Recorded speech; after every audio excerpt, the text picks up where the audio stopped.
Welcome welcome on Dakshansh education. जैसा कि आप पीछे लिखा हुआ देख सकते हैं कि आज हम क्या करेंगे, आज हम करेंगे the human I and the colourful world in one shot. मैं मधुसूदन हर्ष आपके लिए लेके आया हूँ आज वन शॉट चैप्टर। कौन सा?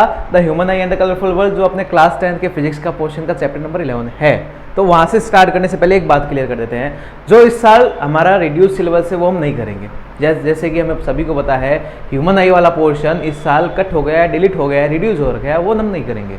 हम सिर्फ वो कलरफुल वर्ड्स उसके पीछे वाला बचा हुआ है वो ही करेंगे। तो वहाँ से स्टार्ट करते हैं और वो अपना पहला टॉपिक आता है अपना ट्रायंगुलर ग्लास प्रिज्म। देखो क्या आएगा, हमने पिछले चैप्टर में लाइट रिफ्रैक्शन और रिफ्लेक्शन में रिफ्रैक्शन पढ़ा था लाइट का ग्लास स्लैब से। ग्लास स्लैब सबको पता है, एक रेक्टेंगल की एक स्लैब होती है, उससे रिफ्लेक्शन होता है लाइट का, रिफ्रैक्शन करते हैं हम। अब यहाँ पे क्या करेंगे, हम यहाँ पे करेंगे ट्रायंगुलर ग्लास प्रिज्म से लाइट का रिफ्रैक्शन। तो स्लैब तो सभी देखी हुई है, प्रिज्म कौन सा होता है, ट्रायंगुलर ग्लास प्रिज्म क्या होता है, पहले वो समझते हैं, उसके बाद में अपने मेन टॉपिक पे आएंगे कि ट्रायंगुलर ग्लास प्रिज्म में उसका रिफ्रैक्शन कैसे होता है। प्रिज्म हम सभी ने आमतौर पे तो देखा हुआ है, अगर नहीं देखा हुआ तो अगर ये मार्कर है, सभी को दिखाई दे रहा होगा, मार्कर का ये इतना इतना हिस्सा है ना, ये कि ट्रायंगल दिखाई दे रहा है, और ये इतना हिस्सा ये ब्लैक ब्लैक है। अगर इस हिस्से को मैं अलग कर लूँ तो यही एक प्रिज्म कहेगा। कैसे? ये देखो एक डायग्राम होगा यहाँ पे। अ triangular glass prism transparent object of glass having 2 triangular bases and 3 rectangular sides. जैसे ये नंबर 1 ट्रायंगुलर बेस, इसका जस्ट अपोजिट इस साइड में अगर इसको काट के देखो तो नंबर 2 ट्रायंगुलर ग्लास या ट्रायंगुलर बेस, और rectangular sides number 1, number 2 and number 3। ये अगर डायग्राम में देखो तो आप ये देखो, आपने सभी ने लैब वोर में देखा हुआ होगा ग्लास प्रिज्म कुछ इस टाइप से होता है। ये ट्रायंगुलर बेस, दूसरा नीचे triangular base, number 1 side, number 2 side इधर, नंबर 3 साइड इधर। कैसे? अगर इसको और से देखें तो ये देखिए, ये इसका ट्रायंगुलर बेस जस्ट अपोजिट इसका सेकंड बेस, ये रेक्टेंगुलर साइड्स 1, 2 एंड 3। अगर इसको मैं रोटेट करके देखूँ तो देखो, अगर ये रोटेट करें तो ये नंबर 1 बेस, ये नंबर 2 उसकी रेक्टेंगल साइड्स, ये number 2 base, number 3 rectangle side, sorry number 3, इसमें भी यही है, जस्ट इसको जस्ट रोटेट किया हुआ है। तो यही हिस्सा है जो इतना मार्कर का हिस्सा है, यही क्या है, ट्रायंगुलर ग्लास प्रिज्म है। Number 1 base, number 2 triangular base और नंबर 3 1, 2, 3 रेक्टेंगल साइड्स। अब इससे हम क्या करेंगे, इसके हम करेंगे उसका रिफ्रैक्शन। तो उससे पहले हम क्या, ट्रायंगुलर ग्लास प्रिज्म क्या, ये क्लियर हो गया होगा कि एक ट्रायंगुलर ग्लास प्रिज्म कुछ नहीं है। ट्रायंगुलर ग्लास प्रिज्म एक ग्लास का प्रिज्म है जो ट्रांसपेरेंट हो।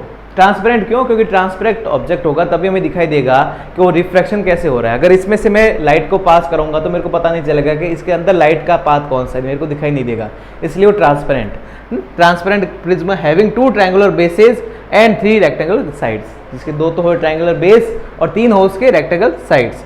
Opposite sides of a triangular glass prism are not parallel. अब चाहे इसको डायग्राम में देख लो चाहे इसमें देख लो, अपोजिट साइड्स, ये दो एक दूसरे का अपोजिट है, ये एक दूसरे का अपोजिट है, ये एक दूसरे का अपोजिट है, ये तीनों साइड से ईच अदर के अपोजिट है। ये पैरेलल है क्या? नहीं है, ये किसी ना किसी एंगल पे है, ये एंगल पे है, ये एंगल एक रोल, मेजर रोल इसमें निभाएगा, किसमें? रिफ्रैक्शन में लाइट के। तो explain the mean of angle of prism. Angle of prism क्या होता है? अगर हम प्रिज्म को ड्रॉ करें ना, अगर हम प्रिज्म को ड्रॉ करें तो हम प्रिज्म को सिर्फ ऐसे एक ट्रायंगल की तरह ही ड्रॉ करेंगे, क्योंकि प्रिज्म एक 3D शेप है। हम कॉपी में पेन पेपर से या फिर बोर्ड में चौक और से हम प्रिज्म को 3D शेप को, किसी भी 3D शेप को ड्रॉ नहीं कर सकते, उसको एक 2D शेप के थ्रू ही हम सीख सकते हैं। जैसे हमें पता है कि स्फीयर एक 3D शेप है लेकिन उसको ड्रॉ एक सर्कल की तरह ही करते हैं, वैसे ही ट्रायंगुलर ग्लास प्रिज्म एक 3D शेप है लेकिन उसको ड्रॉ हम ट्रायंगल की तरह ही करेंगे। जिसमें नंबर 1 ये आपकी तरफ बाहर निकल रहा होगा, ये अगर देखें तो ये देखो, अगर इसको पेज में रखें तो ये वाला ऐसा ही आपको दिखाई दे रहा है। नंबर 1 ये बेस ट्रायंगुलर, नंबर 2 इसके पीछे base, number 1 rectangular sides, number 2 rectangle और नंबर 3 रेक्टेंगल साइड, ये तीनों साइड्स है, ये ट्रायंगुलर ग्लास प्रिज्म है। अब ये इसकी side number 1, side number 2 and side number 3। यहाँ पे क्या पूछा? Explain the mean of angle of prism. Last नीचे एक लाइन आई थी कि किसी भी ट्रायंगुलर प्रिज्म की अपोजिट साइड्स पैरेलल नहीं होती। पैरेलल नहीं होती मतलब कि किसी ना किसी एंगल पे होगी, और उसी एंगल को हम क्या बोलते हैं? Angle of prism. अगर मैं इन 2 साइड्स की बात करूं, 2 अपोजिट साइड्स है, तो ये किसी ना किसी एंगल पे होंगी, यही एंगल ऑफ प्रिज्म है, चाहे इसको हम नाम दे दो ए। अगर मैं इन 2 की बात करूं तो ये वाला एंगल ऑफ प्रिज्म है, ये भी एंगल ऑफ प्रिज्म है ए। चाहे मैं इन 2 की बात करूं तो ये भी किसी ना किसी एंगल पे है और ये भी एंगल ऑफ प्रिज्म है। दो अपोजिट साइड्स किसकी, एक ट्रायंगुलर ग्लास प्रिज्म की दो अपोजिट साइड्स के बीच में जो एंगल बनता है वही होता है एंगल ऑफ प्रिज्म, उसी को हम बोलते हैं एंगल ऑफ प्रिज्म। ये एंगल ऑफ प्रिज्म देखना बहुत इंपॉर्टेंट रोल निभाएगा। Angle of prism is the angle between opposite faces of prism. अब हम नेक्स्ट टॉपिक करते हैं, refraction of light through a glass prism. इस टॉपिक को करने से पहले हम refraction of light glass slab से एक बार क्विक रिवाइज कर लेते हैं। ये अपना कोई ग्लास स्लैब हो, रेक्टेंगल ग्लास स्लैब, ये लाइट की रे इस पे इंसिडेंट हो रही है, ये इंसिडेंट रे आई, ये इसका नॉर्मल, ये क्या है नॉर्मल, ये इंसिडेंट रे नॉर्मल, ये ग्लास स्लैब, ये ग्लास स्लैब, यहाँ पे एयर या वैक्यूम कुछ भी ले लो, ये ग्लास स्लैब, यानी कि कुल मिला के यहाँ से यहाँ पे आने है तो इसका मीडियम चेंज हो रहा है, रेयर टू डेंसर आ रही है।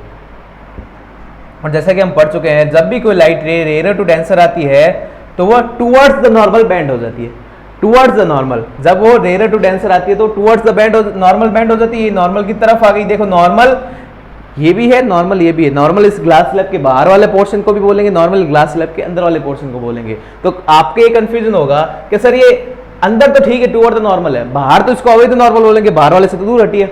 तो हमें उसी मीडियम में का नॉर्मल देखना है जिसमें लाइट रे जा रही है, जा किसमें रही है, ग्लास स्लैब में रही है, तो इसमें सिर्फ इतने इतने नॉर्मल के बारे में बात करेंगे। अभी जब ये बाहर निकलेगी तो बाहर वाले से बात करेंगे।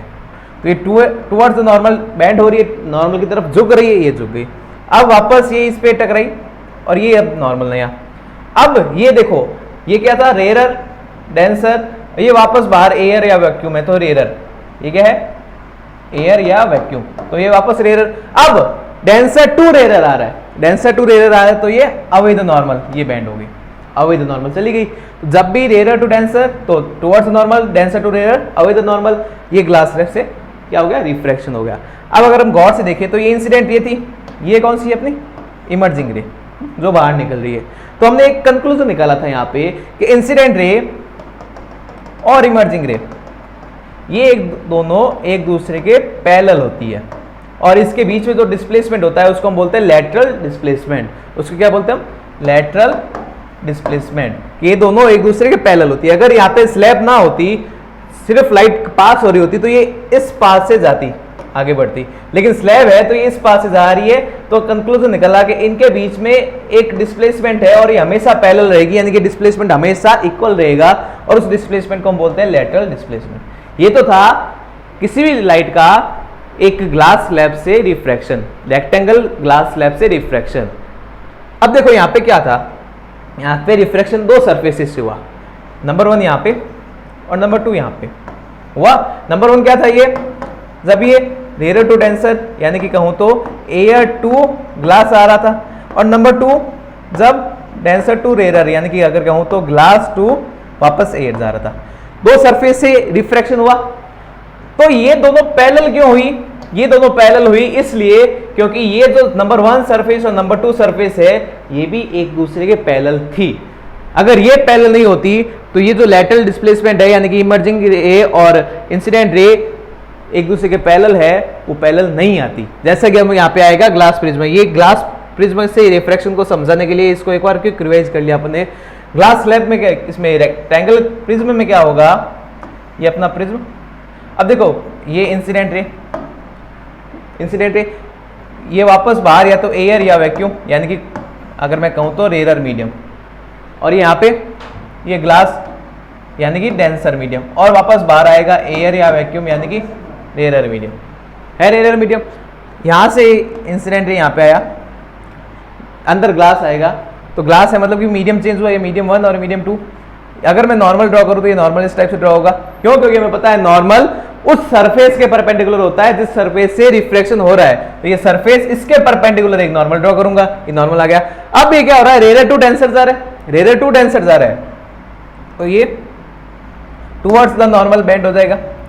ये कुछ इस टाइप से कि अगर पहले जाता तो ये इस टाइप से जाता, लेकिन ये टुवर्ड्स द नॉर्मल यानी नॉर्मल की तरफ झुक जाएगा, ये नॉर्मल की तरफ झुक गया, अब जाएगा ये। अब वापस ये देखो नंबर 1 सरफेस यहाँ पे थी, नंबर 2 यहाँ से वापस बाहर निकलेगा, यानी कि यहाँ पे भी इसका वापस ये रिफ्रैक्शन होगा, क्यों, क्योंकि अभी ये ग्लास टू एयर जा रहा है यानी कि डेंसर टू रेयर जा रहा है, तो ये वापस इसका नॉर्मल इस केस में। अब क्या होगा, ये अब ये अवे द नॉर्मल हो जाएगा। अवे द नॉर्मल मीन्स ये इस टाइप चला जाएगा। ये इंसिडेंट रे थी अपनी, ये अपनी इमर्जिंग या इमर्जेंट रे ई। अब देखो इंसिडेंट रे थी ई है, इमर्जिंग रे है ये, दोनों पैरेलल है क्या? नहीं है, किसी ना किसी एंगल पे है। अगर मैं इसको पीछे ड्रॉ करूं तो ये वाला एंगल, ये वाला एंगल ले लो, एंगल की वैल्यू तो एक ही है। ये देखो इंसिडेंट रे इधर जानी चाहिए थी अगर ग्लास प्रिज्म ना होता, लेकिन प्रिज्म आ गया तो इधर ना जाके ये इधर चली गई। तो इन दोनों में जितना एंगल का डेविएशन आया, जितने एंगल का बैंड आया, उसको बोलते हैं एंगल ऑफ डेविएशन, जिसको या तो डी से या फिर डेल्टा से रिप्रेजेंट करते हैं। एंगल ऑफ डेविएशन, जिस एंगल से ये बेंड हो गई, जिस एंगल का इसमें गैप आ गया, जितना इसके झुकाव आ गया, कि जाना चाहिए था इधर लेकिन प्रिज्म के कारण जा रही है इधर, तो ये इतना एंगल का रास्ता बदल लिया, इतना एंगल इसने मोड़ लिया। ये अब ये एंगल अगर मैं उसमें बात करूं तो वो पैरेलल आ रही थी, वहां पे एंगल ऑफ डेविएशन तो पैरेलल था, दोनों लाइटें पैरेलल, लाइट की रे पैरेलल चल रही थी। यहाँ पे पैरेलल नहीं चल रही है, किसी ना किसी एंगल पे चल रही है। क्यों? क्योंकि इसकी दोनों सरफेसेस जहां से रिफ्रैक्शन हो रहा है वो भी किसी ना किसी एंगल पे है। स्लैब में दोनों सरफेसेस पैरेलल थी, इसलिए उनमें इंसिडेंट रे और इमर्जेंट रे पैरेलल थी। यहाँ पे दोनों सरफेसेस जहां पे रिफ्रैक्शन हो रहा है वो पैरेलल नहीं है, तो इंसिडेंट रे और इमर्जिंग रे भी पैरेलल नहीं होगी, वो किसी ना किसी एंगल पे होगी। और उस एंगल को क्या बोलेंगे हम? उस एंगल को बोलेंगे हम एंगल ऑफ डेविएशन, जिसको रिप्रेजेंट करेंगे डी से या डेल्टा से।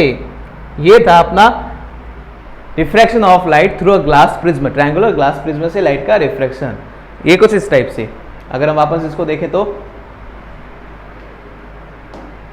ये इंसिडेंट रे, ये अपना प्रिज्म, ये angle of prism, white colour दिखाई नहीं दे रहा, रेड ले लेते हैं। ये incident ray, angle of prism, ये बाहर n1 यानी कि अलग मीडियम है, ये अंदर n2 यानी कि वो दूसरा अलग मीडियम, वापस n1 यानी कि सेम मीडियम अंदर। तो सेम मतलब ये वाला और ये वाला मीडियम सेम है।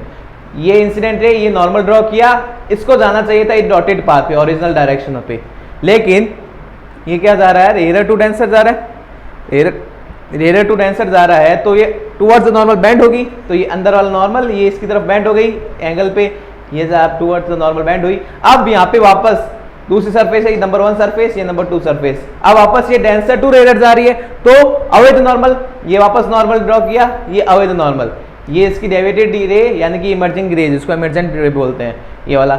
इसका ओरिजिनल पाथ ये था, यानी कि इस पाथ से जानी चाहिए थी, लेकिन जा कौन से पाथ से रही है? ये इसका ओरिजिनल पाथ, लेकिन जा रही है इस पाथ से। तो इनमें जो एंगल का फर्क आया है, ये इस एंगल का, इस एंगल को बोलते हैं हम डेल्टा, यानी कि एंगल ऑफ डेविएशन।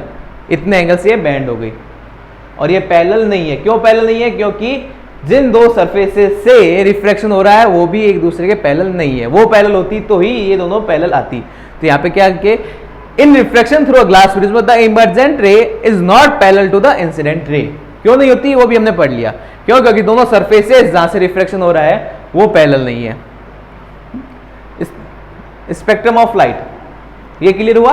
अब जब भी किसी भी लाइट को एक ग्लास प्रिज्म से पास करवाते हैं तो सिर्फ रिफ्रैक्शन नहीं होता, उसके साथ साथ एक इवेंट और होता है। उस इवेंट की बात करें, लेकिन उस इवेंट का रिजल्ट पहले देख लेते हैं। जब भी किसी भी ग्लास प्रिज्म से, ये अपना ग्लास प्रिज्म, किसी भी ग्लास प्रिज्म से एक ट्रांसपेरेंट ग्लास प्रिज्म ले, जिससे सनलाइट या व्हाइट लाइट इस पे इंसिडेंट करवाए।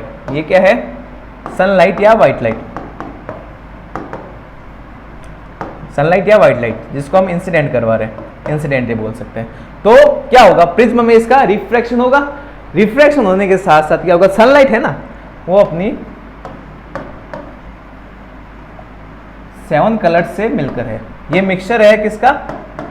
7 कलर का। कौन कौन से 7 कलर? हम उसको बोले तो हम बोलेंगे विबग्योर। ये विबग्योर का मिक्सचर है। वी से violet, indigo, blue, green, yellow, orange और रेड। ये 7 कलर का मिक्सचर है। वो क्या है? सनलाइट या फिर अपनी व्हाइट लाइट है। जब भी किसी सनलाइट या व्हाइट लाइट को किसी ग्लास प्रिज्म से हम इंसिडेंट करवाए, उस पर हम स्ट्राइक करवाए, उस पर हम हिट करवाए, तो क्या होगा? रिफ्रैक्शन तो होगा। रिफ्रैक्शन होने के साथ साथ क्या होगा? जो सनलाइट जो 7 कलर का मिक्सचर है ना, वो वापस इन 7 कलर में टूट जाएगी और बाहर निकल जाएगी। 7 कलर में टूट गई और बाहर निकल गई और हमें वापस इस विबग्योर का अलग अलग कलर बना देगा। ये जो अलग अलग बैंड बनेगा कलर का, उसी बैंड को हम क्या बोलेंगे, उसी बैंड को बोलेंगे स्पेक्ट्रम ऑफ लाइट। क्या हुआ, जब भी किसी सनलाइट को, जब भी किसी व्हाइट लाइट को एक ट्रांसपेरेंट ग्लास प्रिज्म से हम रिफ्रैक्ट करवाएं या फिर उस पर हिट करवाएं, तो वो ग्लास प्रिज्म क्या करेगा, उन जो व्हाइट लाइट में 7 कलर्स हैं उन सभी को सेपरेट कर देगा, अलग अलग कर देगा, और हमें एक 7 कलर का हर एक कलर का अलग अलग बैंड दिखाई देगा, जस्ट लाइक जैसे हमें रेनबो में दिखाई देता है। क्यों, रेनबो भी एक नेचुरल स्पेक्ट्रम है, वो भी पढ़ेंगे हम। फिर जैसे हम रेनबो में 7 कलर दिखाई देते हैं अलग अलग, विबग्योर, रेड, ऑरेंज, वॉयलेट वगैरह वगैरह, 7 कलर दिखाई देते हैं, वैसे ही जब भी किसी व्हाइट लाइट को या सनलाइट को एक ट्रांसपेरेंट ग्लास प्रिज्म से हम पास करवाएं, तो हमें 7 कलर का एक बैंड दिखाई देगा, और इसी बैंड को क्या बोलते हैं, इस बैंड को बोलते हैं स्पेक्ट्रम ऑफ व्हाइट लाइट। इस बैंड को बोलते हैं स्पेक्ट्रम ऑफ व्हाइट लाइट। ये क्यों होता है, ये बाद की बात है। इस बैंड को हम क्या बोलेंगे, स्पेक्ट्रम ऑफ व्हाइट लाइट। तो ये देखो, ये व्हाइट लाइट ग्लास प्रिज्म से हमने इसको पास करवाया, तो देखो 7 कलर मिल गए हमें। हम देखो विबग्योर बोलते हैं, लेकिन उसको हमें जो बैंड है ना वो उल्टा मिलता है, हम बोलते हैं विबग्योर है, विबग्योर, हमें कलर उल्टे मिलते हैं। पहले मिलता है रेड, फिर ऑरेंज, येलो, फिर ग्रीन, फिर ब्लू, फिर इंडिगो, और लास्ट में वॉयलेट। जैसे ये उल्टा, ये violet, blue, indigo, blue, green, orange, red, ये 7 कलर मिले हमें, उल्टे मिलते हैं, हम बोलते हैं इसको विबग्योर है। अगर बैंड देखे तो बैंड हमें उल्टा मिलता है, ऊपर ऊपर रहता है रेड, नीचे नीचे होता है वॉयलेट। ये क्यों होता है, उसका भी रीजन देखेंगे अपन। तो ये क्या है, स्पेक्ट्रम ऑफ लाइट है। Spectrum of white light is the band of 7 colours formed when a beam of white light is passed through a glass prism. जब भी किसी ग्लास प्रिज्म से एक व्हाइट लाइट को पास कराया जाता है, तो हमें एक 7 कलर का बैंड मिलता है, और इस बैंड को हम क्या बोलते हैं, spectrum of white light. White light is the mixture of 7 colours. इससे हम कंक्लूजन निकालते हैं कि व्हाइट लाइट है ना, इन 7 कलर्स का ही मिक्सचर है। व्हाइट लाइट में ना तो इस 7 से अलग कोई 8वां कलर है, ना इस 7 से कम कोई 6 कलर है। 7 कलर सही रेशियो में मिलेंगे तो व्हाइट लाइट बना देंगे। नेक्स्ट आता है अपना डिस्पर्जन ऑफ लाइट। हमने अभी पढ़ा spectrum of light. Dispersion of light ही है स्पेक्ट्रम ऑफ लाइट। कि स्पेक्ट्रम बना क्यों, ये बताता है डिस्पर्जन ऑफ लाइट। जब भी किसी ग्लास प्रिज्म से व्हाइट लाइट को पास कराया जाता है तो स्पेक्ट्रम बनता है। ये तो बना स्पेक्ट्रम, जो बैंड बना उससे स्पेक्ट्रम। स्पेक्ट्रम क्यों बनता है, स्पेक्ट्रम बनने की इवेंट क्या है, स्पेक्ट्रम बनने के इवेंट को बोलते हैं डिस्पर्जन ऑफ लाइट। कि जब भी किसी ग्लास प्रिज्म से व्हाइट लाइट को पास करवाए तो वो अपने 7 कलर में सेपरेट हो जाती है, और इस इवेंट को बोलते हैं हम डिस्पर्जन ऑफ लाइट। जो बैंड मिलता है हमें उसको बोलते हैं स्पेक्ट्रम। देखो इसमें कंफ्यूजन होगी, जो बैंड मिलता है वो होता है स्पेक्ट्रम, और जो बैंड मिलता है उसका प्रोसेस या उसका इवेंट, उसको बोलते हैं डिस्पर्जन ऑफ लाइट। तो वापस वही कि किसी ग्लास प्रिज्म है, उससे हम लाइट को पास करवा रहे हैं तो हमें बैंड मिला। ये देखो प्रिज्म उल्टा है तो हमें उल्टा बैंड मिलेगा, प्रिज्म सीधा होता तो सीधा बैंड। जैसे यानी कि ऊपर ऊपर इसमें वॉयलेट है, नीचे नीचे रेड है। प्रिज्म अगर सीधा रखते हैं अब तो ऊपर ऊपर रेड, नीचे नीचे होता वॉयलेट। ये इस टाइप से ही बैंड मिलेंगे। और इस बैंड की एक खास बात होती है कि इसको हम सेपरेट नहीं कर सकते। आप रेनबो में किसी कलर को सेपरेट कर सकते हो, रेड यहाँ पे खत्म हो गया और यहाँ से इसका ऑरेंज स्टार्ट हो गया, नहीं। कब रेड खत्म हुआ और कब ऑरेंज स्टार्ट हो गया वो हमें पता ही नहीं चलता। हाँ, ये पता चलता है कि रेड भी है ऑरेंज भी है, लेकिन दोनों एक दूसरे के अंदर मिक्स हो रहे थे। सारे के सारे कलर एक दूसरे में मिक्स हो रहे थे। जिस टाइप से इसमें है तो वॉयलेट भी है, ब्लू भी है, इंडिगो भी है, ग्रीन भी है, येलो भी है, ऑरेंज भी है, रेड भी है, लेकिन सबको सेपरेट नहीं कर सकते हम लोग।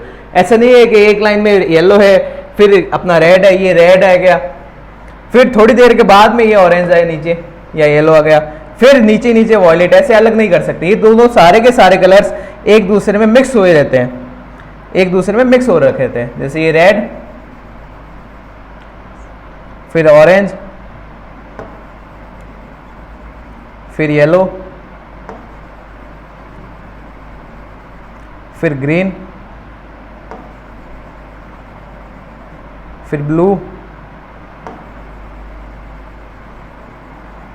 फिर अपना इंडिगो, ये गया इंडिगो, और लास्ट में अपना वॉयलेट। ये कुछ इस टाइप से ये 7 कलर का बैंड है, रेनबो है। तो इसमें हम सेपरेट नहीं कर सकते कि रेड यहाँ से अलग कर लो, नहीं ऑरेंज वाला आ जाएगा, इंडिगो को यहाँ से अलग कर लो, नहीं वॉयलेट वाला भी कुछ आ जाएगा। सेपरेट नहीं कर सकते, एक दूसरे के अंदर घुले हुए रहते हैं। स्पेक्ट्रम में हम किसी को भी सेपरेट नहीं कर सकते। तो डिस्पर्जन ऑफ लाइट क्या होता है कि जब भी किसी व्हाइट लाइट को एक ग्लास प्रिज्म से पास करा जाता है तो वो अपने 7 कलर में टूट जाती है, और इस इवेंट को हम बोलते हैं dispersion of light. Dispersion is the splitting of white light into 7 colours on passing through a transparent medium. Transparent medium में जब भी किसी भी लाइट को, व्हाइट लाइट को पास करा जाता है तो वो अपने 7 कलर में सेपरेट हो जाती है, इसको हम बोलते हैं डिस्पर्जन ऑफ लाइट। अब ये होता क्यों है? तो होता ये है बच्चों कि जब भी कोई व्हाइट लाइट ट्रेवल करती है, तो व्हाइट लाइट के 7 कलर से जब वो वैक्यूम में या एयर में, जब भी वो वैक्यूम में एयर में ट्रेवल करती है तो 7 के 7 कलर से ना उनकी स्पीड क्या है? उनकी स्पीड सेम होती है। कहां पे? वैक्यूम में या एयर में। लेकिन जैसे ही वो किसी मीडियम में आ गए, तो उन 7 के 7 कलर की स्पीड सेम नहीं रहती, वो चेंज हो जाती है। 7 के 7 कलर की स्पीड चेंज हो जाती है, क्योंकि हमें पता है जब भी कोई भी लाइट रेयर टू डेंसर आती है तो उसकी स्पीड में वेरिएंस आता है, उसकी स्पीड कम होती है। कम सभी की होती है, रेड की भी कम होती है, वॉयलेट की भी कम होती है, सभी कलर्स की कम होती है, लेकिन वो अलग अलग रेशियो में कम होती है। जैसे अगर मान लो व्हाइट लाइट जैसे हमें 3 × 10⁸ मीटर पर सेकंड से वैक्यूम में या एयर में ट्रेवल करती है, तो जैसे वो मीडियम में रेड लाइट मान लो वो अपना 2.9 × 10⁸ से ट्रेवल करेगी। वॉयलेट लाइट है जो अपने 2 × 10⁸ से ट्रेवल करेगी। बीच वाली कोई है ग्रीन, येलो वगैरह वगैरह, वो मान लो 2.5 से ट्रेवल करेगी। कहने का सेंस है कि जैसे ही मीडियम में आ गए उन सभी की स्पीड अलग अलग है, और सभी की स्पीड अलग अलग है तो हमें सभी के रास्ते अलग अलग दिखाई देंगे। जैसे अगर मैं कहूँ तो अगर कोई दूसरा मार्कर लेके आऊँ मैं भी, जैसे ये 2 मार्कर है, एकदम सेम मार्कर है, 2 मार्कर के। अब अगर ये यहाँ से ट्रेवल कर रहे हैं, मान लो ये व्हाइट लाइट है, 7 कलर की जगह मैं मानते 2 मार्कर है, दोनों में 7 कलर से, ये वैक्यूम में ट्रेवल कर रहे हैं, तो अगर मैं इस साइड से देख रहा हूँ, मैं इधर हूँ, ये ट्रेवल कर रहे हैं, मेरे को ये कोई अलग अलग पाथ दिखाई नहीं देंगे, ये एक ही मार्कर सारे एक साथ ट्रेवल कर रहे हैं। कब? वैक्यूम में। क्यों? क्योंकि इनकी स्पीड सेम है वैक्यूम में। लेकिन जैसे ही ये किसी मीडियम में आएंगे, किसी की स्पीड दोनों की स्लो होगी, किसी की कम स्लो होगी, किसी की ज्यादा स्लो होगी। मान लो इसकी स्पीड कम स्लो हुई, यानी कि कंपैरेटिवली ये वाला मार्कर इस वाले मार्कर से ज्यादा स्पीड से ट्रेवल करेगा। तो ये कुछ इस टाइप से होंगे, ये वैक्यूम में साथ साथ आ रहे हैं, लेकिन जैसे मीडियम आए ये इस टाइप से। अब इधर खड़े इंसान को, इधर खड़े अपने भाई को क्या दिखाई देगा कि ये दोनों मार्कर अलग अलग है, दोनों का पाथ अलग अलग दिखाई देगा। वही कंडीशन यहाँ पे होती है कि जैसे ही वैक्यूम में रहती है तो ये साथ के साथ कलर साथ में ट्रेवल करते हैं, तो एक ही पाथ दिखाई देता है, तो उनको ऐसा लगता है कि एक ही चीज है जो व्हाइट लाइट है। लेकिन जैसे ही वो मीडियम आती है सभी की स्पीड अलग अलग हो जाती है और सभी का पाथ अलग अलग हो जाता है, इस टाइप से। जैसे अगर मैं आपको ऐसे दिखाऊं, ये ऐसे है, ये ट्रेवल कर रहा है, एक ही मार्कर दिखाई दे रहा है, लेकिन जैसे ये मीडियम आए ये इस टाइप से ट्रेवल करेंगे, किसी की स्पीड कम, किसी की स्पीड ज्यादा, तो हमें अलग अलग पाथ क्लियरली दिखाई देंगे। और हम ये देखेंगे कि सभी की सभी लाइट अलग अलग स्पीड से ट्रेवल कर रही है और सभी का पाथ अलग अलग है, और सभी को हम आराम से देख सकते हैं कि वॉयलेट लाइट ये जा रही है, रेड लाइट ये जा रही है, येलो लाइट ये जा रही है। तो कॉज क्या है? कॉज यही है डिस्पर्जन का कि किसी भी मीडियम में लाइट है, उनके सभी कंपोनेंट कलर्स की स्पीड अलग अलग होती है। Cause of dispersion is that the all colors of white light travel at different speed in transparent medium. अब bending in light is reversely proportional to speed of light. Bending in light कैसे? जैसे मान लो हमें क्या एक prism से spectrum मिला था, ये भी प्रिज्म से मिल रहा है, व्हाइट लाइट आ रही है, ये नॉर्मल इसका, ये 7 कलर्स में डिवाइड हुआ, ये 1 2 3 4 5 6 और ये 7, ये ऊपर ऊपर अलग अलग, नीचे नीचे अलग अलग। ऊपर ऊपर होगा अपना रेड कलर, नीचे नीचे होगा अपना वॉयलेट कलर। तो ये देखो, अगर मैं इसका ओरिजिनल पाथ होता ना, ओरिजिनल पाथ होता है इसका ये वाला जो मैं अलग कलर से बना देता हूँ, ओरिजिनल पाथ होता है इसका ये जो रेड कलर से बना रहा हूँ, ओरिजिनल पाथ ये है, लेकिन ये जा किस पाथ से रही है? व्हाइट वाले पाथ से। रेड लाइट ये रही, फिर ये ऑरेंज ये रही, सभी के देखो एंगल ऑफ डेविएशन देखो अगर तो अलग अलग है कि ये ओरिजिनल पाथ, रेड लाइट ये ऐसे थोड़ा कम, थोड़ा पास में कम बेंड हुई है, ऑरेंज ये ऐसे धीरे धीरे धीरे धीरे ये एंगल ऑफ डेविएशन बढ़ता जा रहा है। रेड लाइट का अगर मैं कहूँ तो मिनिमम एंगल ऑफ डेविएशन है, यानी कि वो मिनिमम बैंड हुई है, और वॉयलेट का कहूँ तो वो मैक्सिमम बैंड हुआ है, नीचे नीचे वॉयलेट आ रहा है। तो ये एंगल ऑफ डेविएशन या फिर बैंडिंग है जो डायरेक्टली प्रोपोर्शनल नहीं होती, ये होती है इन डायरेक्टली या reversely proportional to speed of light, यानी कि उस मीडियम में जिस लाइट की स्पीड ज़्यादा होगी उसमें बैंडिंग कम होगा, यानी उसका बैंड कम होगा, यानी वो नॉर्मल के पास रहेगी, और जिसकी स्पीड कम होगी उसमें बैंड ज्यादा होगा और वो नॉर्मल से उतना ही दूर रहेगी। तो so when white light constant of 7 colour fall on a prism, each colour deviated reflected by a different angle and 7 colours are separated out to form a spectrum. अलग अलग एंगल्स पे वो चले जाते हैं और सभी का पाथ अलग अलग दिखाई दे जाता है और हमें एक स्पेक्ट्रम दिखाई देता है और इसको हम बोलते हैं डिस्पर्जन ऑफ लाइट। अब रेड कलर की मैक्सिमम स्पीड होती है तो मिनिमम डेविएशन होता है, यानी कि वो नॉर्मल के बिल्कुल पास में रहता है, और वॉयलेट कलर की मिनिमम स्पीड होती है तो वो मैक्सिमम डेविएशन होता है, यानी कि वो नॉर्मल से उतना ही ज्यादा दूर होता है। जिसकी स्पीड मैक्सिमम उसमें डेविएशन मिनिमम, जिसकी स्पीड मिनिमम उसमें डेविएशन मैक्सिमम। रेड की स्पीड किसी भी मीडियम में मैक्सिमम होती है, वॉयलेट की स्पीड किसी भी मीडियम में मिनिमम होती है। Recombination of spectrum of colour. अब स्पेक्ट्रम ऑफ कलर का रिकॉम्बिनेशन, हमने तो अभी तक ये बात की कि एक स्पेक्ट्रम है, एक ही प्रिज्म है और उससे एक स्पेक्ट्रम बन रहा है। अगर मेरे दिमाग में आए कि मैं एक प्रिज्म से मैं कलर लाइट को फॉल को पास करवाता हूँ तो मेरे 7 कलर मिलते हैं। हो सकता है कि मैं 2 प्रिज्म रखूँ, कोई 8वां कलर मिल जाए, 9वां कलर मिल जाए, 14 कलर मिल जाए, 10 डबल हो सकता है। तो न्यूटन सर ने ये एक एक्सपेरिमेंट किया कि एक प्रिज्म से मेरे को 7 कलर मिले, अच्छी बात है, मैं 2 प्रिज्म लेता हूँ। 2 प्रिज्म भी कैसे लूंगा, 2 प्रिज्म के अलग अलग पोजीशन पे रखूंगा। एक प्रिज्म में दोनों आइडेंटिकल लूंगा, आइडेंटिकल मतलब कि दोनों प्रिज्म डिट्टो है, सेम है, सेम मटेरियल का है, सेम उसका शेप है, सेम साइज है, सेम वेट है, सेम उस सब कुछ डायमेंशन उसकी सेम है, एंगल ऑफ डेविएशन वगैरह वगैरह सब कुछ सेम है, 2 आइडेंटिकल प्रिज्म लिए, बस उसका पोजीशन को मैं अलग अलग रखूंगा। कैसे? कभी मैं उसको सेम पोजीशन पे रखूंगा, कभी मैं उसको इनवर्ट पोजीशन पे रखूंगा, यानी कि एक सीधा एक उल्टा। सेम पोजीशन मतलब कि या तो दोनों सीधे या दोनों उल्टे, या तो दोनों सीधे या दोनों उल्टे। इनवर्ट मतलब कि एक सीधा तो एक उल्टा, ये ऐसा भी हो सकता है, ये ऐसा भी हो सकता है, ये ऐसे, ये सेम पोजीशन है, ये इनवर्ट पोजीशन है। सेम पोजीशन में रखता हूं तो मेरे को कोई नया रिजल्ट नहीं मिलता, लेकिन जैसे ही मैं उसको इनवर्ट पोजीशन पे रखता हूं, किस पे? इनवर्ट पोजीशन पे। इनवर्ट मतलब कि एक सीधा तो एक उल्टा। इनवर्ट पोजीशन पे रखते क्या होगा, ये एक प्रिज्म सीधा, ये दूसरा प्रिज्म आइडेंटिकल प्रिज्म उल्टा।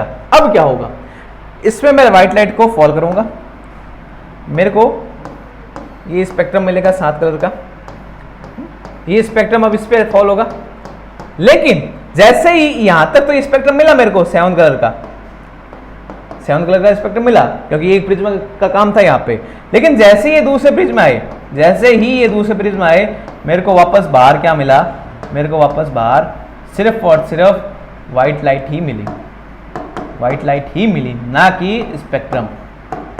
स्पेक्ट्रम नहीं मिला, व्हाइट लाइट ही मिली। हमने यहां से व्हाइट लाइट या सनलाइट को यहां पे फॉल करवाया, बीच में मेरे को स्पेक्ट्रम मिला पूरा, मेरे को यहाँ पे स्पेक्ट्रम मिला, लेकिन जैसे ही ये फर्स्ट प्रिज्म से ये सेकंड प्रिज्म में आएगा, ये वापस मेरे को व्हाइट लाइट दे देगा।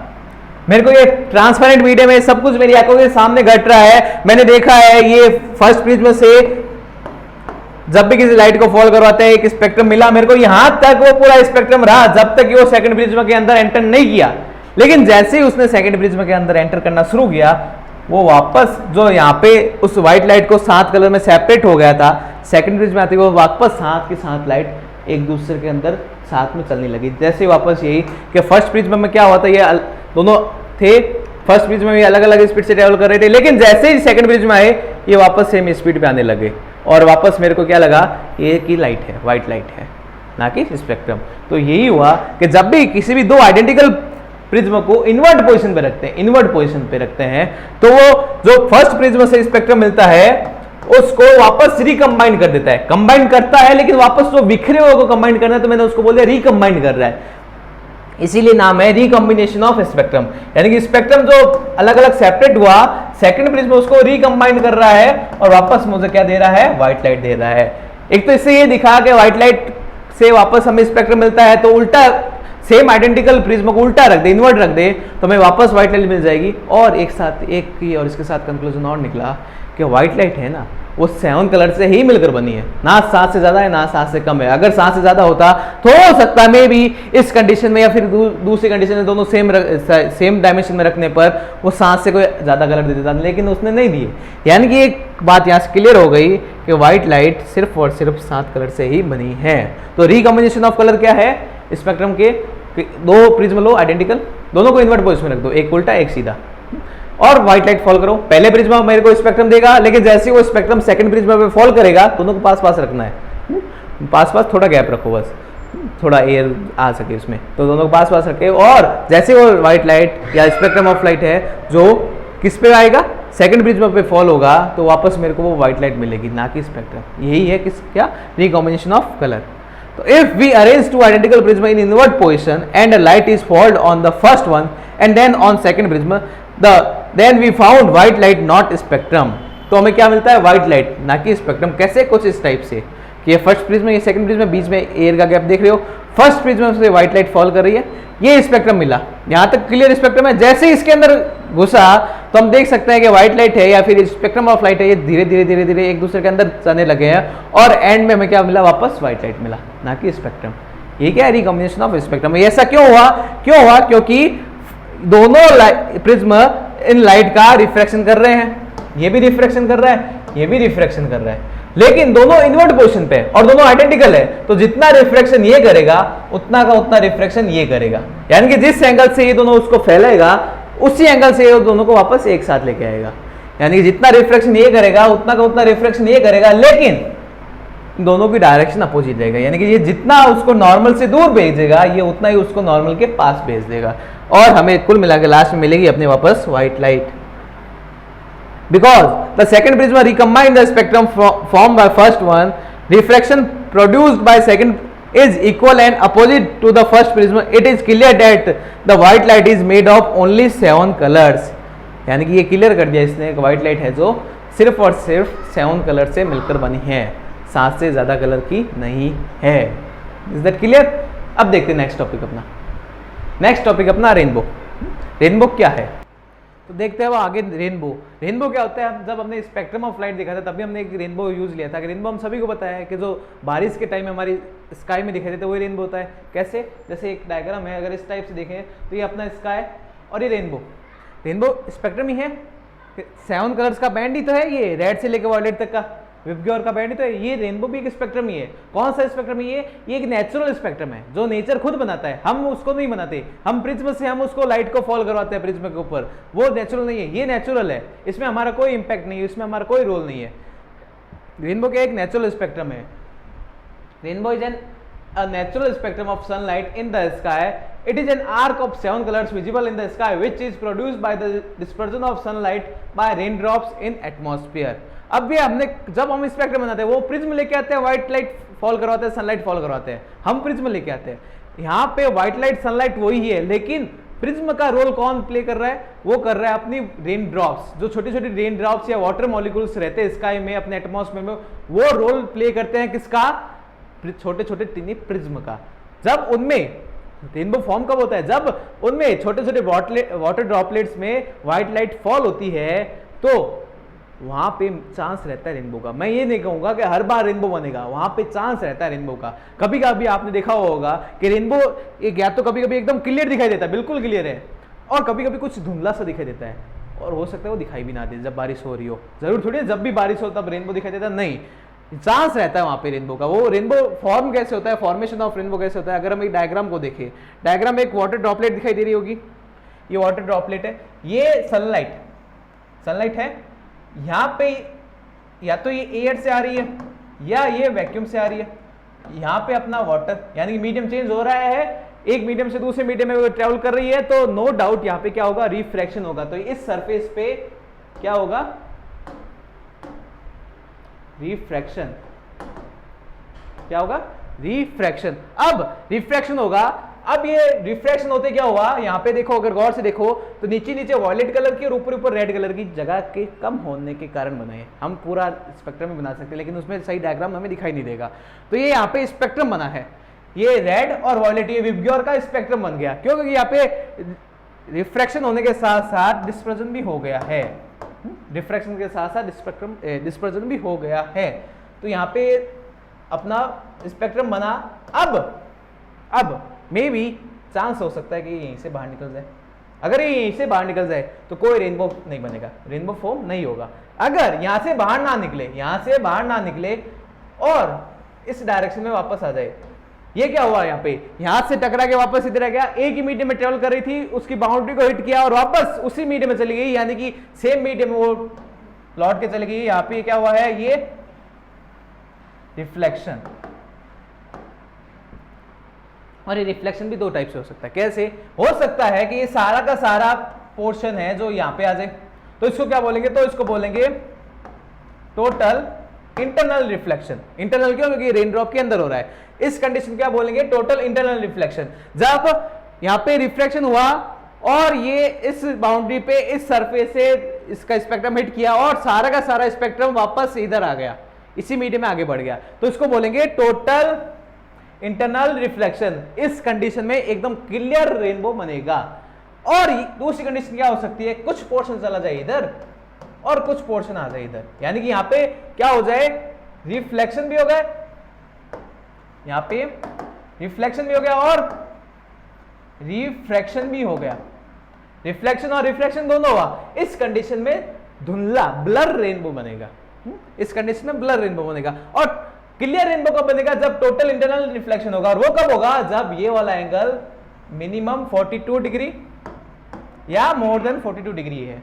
अगर ये एंगल 42 डिग्री या 42 डिग्री से ज्यादा होगा तो टोटल इंटरनल रिफ्लेक्शन होगा, और टोटल इंटरनल रिफ्लेक्शन होते ही अपने को क्लियर रेनबो दिखाई देगा।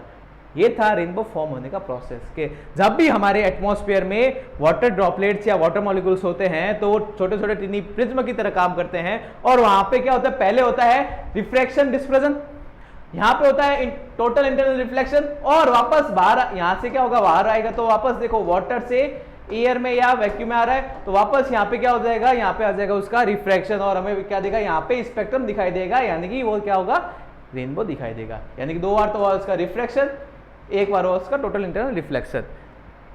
ये हुआ उसका रेनबो के फॉर्म होने का process. Raindrops acts as the teeny prism and formed spectrum. Because of refraction and dispersion, this spectrum undergoes total internal reflection and after this refracted out of the raindrop and we see rainbow. और हमें rainbow दिखाई देता है।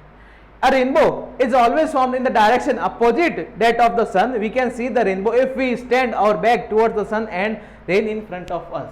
यानी कि rainbow हमेशा सन के opposite direction में देगा। अगर मैं ऐसे खड़ा हूँ, पीछे मेरा सन है और मेरे सामने बारिश हो रही है तो मेरे को रेनबो ठीक सामने दिखाई देगा, अपोजिट डायरेक्शन दिखाई देगा, किसके, सन के। आगे चलते हैं, एटमॉस्फेरिक रिफ्रैक्शन। हमने 10th चैप्टर में यानी कि लाइट वाले चैप्टर में रिफ्रैक्शन पढ़ा, स्लैब से रिफ्रैक्शन पढ़ा, फिर हमने मिरर क्या लेंस से रिफ्रैक्शन पढ़ा, फिर हमने ट्रायंगुलर प्रिज्म से इस चैप्टर में रिफ्रैक्शन पढ़ा। अब क्या पढ़ना है हमें, एटमॉस्फेरिक रिफ्रैक्शन। एटमॉस्फेरिक रिफ्रैक्शन देखो, पहले तो एक डायरेक्ट क्वेश्चन आता था, अब तो आपके एमसीक्यूज आएंगे इस साल। जब सब्जेक्टिव क्वेश्चन होता था तो डायरेक्ट क्वेश्चन आता था कि explain atmospheric refraction. Atmospheric refraction होता क्या, तो अगर इस वर्ड को ही देखें गौर से, इसमें दो पार्ट करें, एक पार्ट एटमॉस्फेरिक, एक पार्ट रिफ्रैक्शन। तो ऐसा रिफ्रैक्शन जो कौन करे, एटमॉस्फेयर करे। ऐसा रिफ्रैक्शन जो कौन करे, एटमॉस्फेयर। किसका एटमॉस्फेयर, हमारे अर्थ का एटमॉस्फेयर। तो ऐसा रिफ्रैक्शन जो अर्थ का एटमॉस्फेयर करे वही क्या होता है, वही होता है एटमॉस्फेरिक रिफ्रैक्शन। अब अर्थ का एटमॉस्फेयर रिफ्रैक्शन क्यों करेगा, अर्थ का एटमॉस्फेयर है ना, उसमें अलग अलग लेयर्स है, हम सभी को पता है अलग अलग लेयर्स है। उन अलग अलग लेयर्स में कुछ ठंडी लेयर्स है, कुछ गर्म लेयर्स है, यानी कि कहने का सेंस है उन अलग अलग लेयर्स का रिफ्रैक्टिव इंडेक्स अलग अलग है। और हमें सभी पता है, सभी को पता है कि जब भी कोई लाइट अलग अलग रिफ्रैक्टिव इंडेक्स के मीडियम से ट्रेवल करती है तो वहां पे उसका रिफ्रैक्शन होता है। और वो रिफ्रैक्शन किस कारण हुआ, अर्थ के एटमॉस्फेयर के कारण, तो इसको हम बोलेंगे एटमॉस्फेरिक रिफ्रैक्शन। तो the refraction of light because of the Earth's atmosphere is called atmospheric refraction. Our atmosphere has 8 layers of different optical densities. Some of layers are cold and some are warm. Cold layers है वो optical denser होती है और warm layers है वो optical rare होती है। हमें पता है डेंसर और रेयर कभी एक अकेली रेयर नहीं हो सकती, वो एक दूसरे दो के साथ कंपैरिजन में होती है। एक रेयर है तो हम कहेंगे नो डाउट सेकंड वाली डेंसर है, एक डेंसर है तो हम कहेंगे सेकंड वाली रेयर है, एक दूसरे के साथ होती है। तो जो दो कंपेयर, हम मान लेते 3 लेयर्स है, एक का टेम्परेचर मान लेते हैं हम फॉर एग्जांपल लगा रहे हैं, एक का टेम्परेचर है 5 डिग्री, एक का है 10 डिग्री और एक का है 7 डिग्री। अगर हम 5 और 10 वाले की बात करें, अगर हम 5 और 10 वाले की बात करें तो ये क्या है, कोल्ड, ये है वार्म। 5 वाली कोल्ड है, कोल्ड मतलब कि कौन सी है, डेंसर लेयर है, ये वाली वार्म है मतलब रेयर है। अब अगर हम उल्टी बात करें, कैसे, अगर हम 5 ये क्या 7 और 10 वाली बात कर ले, 7 और 10 वाली बात करें तो वापस 10 वाली वार्म है तो रेयर, 7 वाली कोल्ड है तो डेंसर। लेकिन 5 और 7 में आते हैं, 5 और 7 में आते हैं। अब कोल्ड कौन सी है, ये वाली कोल्ड है तो ये डेंसर, ये वाली कोल्ड है तो डेंसर, ये वाली कंपैरेटिवली वार्म है, कंपैरेटिवली वार्म है तो अब ये क्या होगा, रेयर। यानी कि रेयर और डेंसर कंपैरिजन में चलते हैं, अकेली लेयर के लिए नहीं आता। तो जो लेयर ठंडी दूसरे की तुलना में वो डेंसर, जो लेयर गर्म वो रेयर। तो जब भी हमें पता है रेयर टू डेंसर या denser to rare light travel करती है, वहां पे उसका क्या होता है, रिफ्रैक्शन होता है। तो when light goes through layers of different optical densities it goes reflected and it's called atmospheric refraction. और इसको क्या बोलते हैं, एटमॉस्फेरिक रिफ्रैक्शन बोलते हैं। अब twinkling of star, the star seem higher than they actually are, advance sunrise and delay sunset etcetera, ये क्या है, ये एटमॉस्फेरिक रिफ्रैक्शन के इफेक्ट्स है। ये इफेक्ट्स है किसके, एटमॉस्फेरिक रिफ्रैक्शन के। अब ट्विंकलिंग ऑफ स्टार्स, अब पिछले साल तक जो सब्जेक्टिव क्वेश्चंस आते थे इसमें ये बेस्ट क्वेश्चन थे या मोस्ट फेवरेट क्वेश्चन थे बोर्ड के। इन 3 में से या फिर आगे भी 3-4 आएंगे, उन 3-4 में से 1 से 2 क्वेश्चन हर बार होते थे। इस बार एमसीक्यू तो आपका सीधा रीजन हो सकता है, आपको हो सकता है कि आपको 4 ऑप्शन दे देते हैं और पूछ सकता है कि ट्विंकलिंग ऑफ स्टार का रीजन कौन सा है, star seem higher than they actually are, उनका रीजन कौन सा है। हम एमसीक्यूज तो करने ही है लेकिन उसका पूरा डिटेल में पढ़ेंगे क्वेश्चंस को, आंसर को, ताकि उसका पूरा क्लियर हुआ होगा ना। तो ये क्वेश्चन आओ, उससे रिलेट कोई दूसरा क्वेश्चन आ गया तो वो भी कर लेंगे। तो हम पढ़ेंगे अब क्वेश्चंस को सब्जेक्टिव फॉर्म में। Explain the twinkling effect of star, हमने जो इफेक्ट्स देखे ना उस तीनों को या 1-2 इफेक्ट्स और आएंगे, उन सभी को एक क्वेश्चन के फॉर्म में पढ़ेंगे कि explain the twinkling effect of star. वो कौन सा है कि स्टार ट्विंकल कर रहे हैं, अगर आपको इसको गौर से देखो तो इसमें स्टार से वो ट्विंकल करते हुए दिखाई दे रहे हैं, मेरे को दिखाई दे रहे हैं, आपको भी दिखाई दे रहे होंगे, ये रहा इधर, ये सारे स्टार्स ट्विंकल कर रहे हैं। ये ट्विंकल क्यों करते हैं स्टार्स क्या होते हैं, स्टार्स हमारे अर्थ के बाहर स्पेस में, आउटर स्पेस में बहुत ज़्यादा डिस्टेंस पे सिचुएटेड कोई लाइट सोर्स है। सन भी एक स्टार ही है लेकिन वो कंपैरिजन पास है तो हमें वो बड़ा दिखाई देता है। ये सन से भी बहुत ज़्यादा दूर होते हैं, सन से भी बहुत ज़्यादा दूर होते हैं। तो ये इतनी ज़्यादा डिस्टेंस में ना, यानी कि वैक्यूम से लाइट, इनकी लाइट वैक्यूम से ट्रेवल करते हुए हमारे अर्थ में आएगी। जैसे ही ये वैक्यूम से हमारे अर्थ के एटमॉस्फेयर में आएगी, जैसे ये वैक्यूम से हमारे अर्थ के एटमॉस्फेयर में आएगी तो अर्थ के एटमॉस्फेयर में आते ही इनका क्या होगा, एटमॉस्फेरिक रिफ्रैक्शन होगा। जैसे ही अर्थ के एटमॉस्फेयर आएगी तो अर्थ आते ही इसका एटमॉस्फेरिक रिफ्रैक्शन होगा। एटमॉस्फेरिक रिफ्रैक्शन होते ही क्या होगा, लाइट जो आ रही है सीधी सीधी वो इधर उधर मुड़ जाएगी। इधर उधर मुड़ते ही क्या होगा, जैसे कुछ इस टाइप से, ये अपनी मैं कहूँ अर्थ, ये अर्थ की अलग अलग एटमॉस्फेरिक लेयर्स, यहाँ से लाइट आ रही है, यहाँ तक तो सीधा आएगा, यहाँ पे रिफ्रैक्शन ये आएगा, रिफ्रैक्शन होता हुआ आएगा। जब रिफ्रैक्शन होगा ना तो एक ऐसी सिचुएशन आएगी कि रिफ्रैक्शन कभी तो हो जाएगा हमारा आई साइट, आंख से देखने की जो लाइन होती है आई साइट, उससे दूर हट जाएगी इसकी लाइट, तब हमें वो दिखाई नहीं देगा। और कभी ऐसा होगा कि वो जो आई साइट है उसी के अंदर आ जाएगा, इनकी लाइट है जो हमारे आई साइट के अंदर ही आ जाएगी, तब हमें वो दिखाई दे देंगे। यानी कि जब वो आई साइट से अवैध आई साइट इसको रिफ्लेक्ट करेगा तो हमें वो दिखाई नहीं देंगे, और जब वो टुवर्ड्स आई साइट रिफ्लेक्ट करेगा वो हमें दिखाई देंगे। तब हमें क्या फील होगा, हमें फील होगा स्टार तो वही है लेकिन कभी दिखाई दे रहा है कभी दिखाई नहीं दे रहा, यानी कि वो ट्विंकल हो रहा है। बस यही क्या है, ट्विंकलिंग इफेक्ट ऑफ स्टार। इसीलिए स्टार से जो ट्विंकल करते हैं कि स्टार की लाइट एटमॉस्फेयर में हमारे जैसे घुसती है तो अर्थ की लेयर उनको रिफ्लेक्ट करती है और हमें वो ट्विंकल करते हुए दिखाई देते हैं। तो star twinkle because of the atmospheric reflection of the its light. Star light undergoes reflection due to the varying optical densities of air. The continuously changing atmospheric reflect the light from the star by different amount from one moment to the next. When the atmosphere reflect more star light towards us, they appear bright. When the atmosphere reflect less star light, then the star appear dim and the star appear to twinkle at night.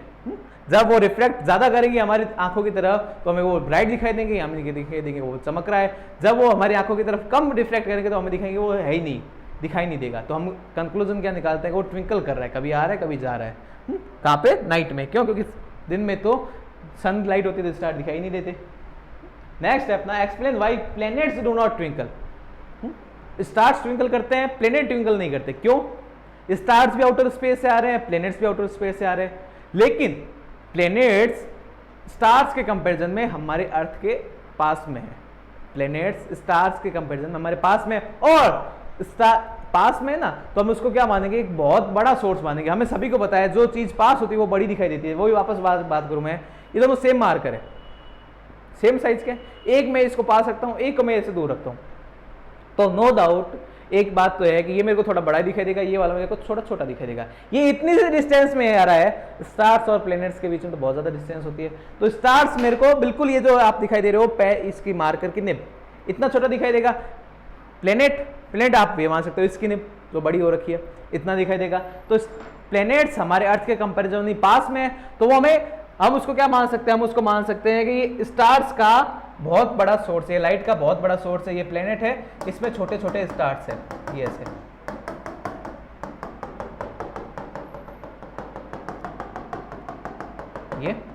ये सारे stars हैं।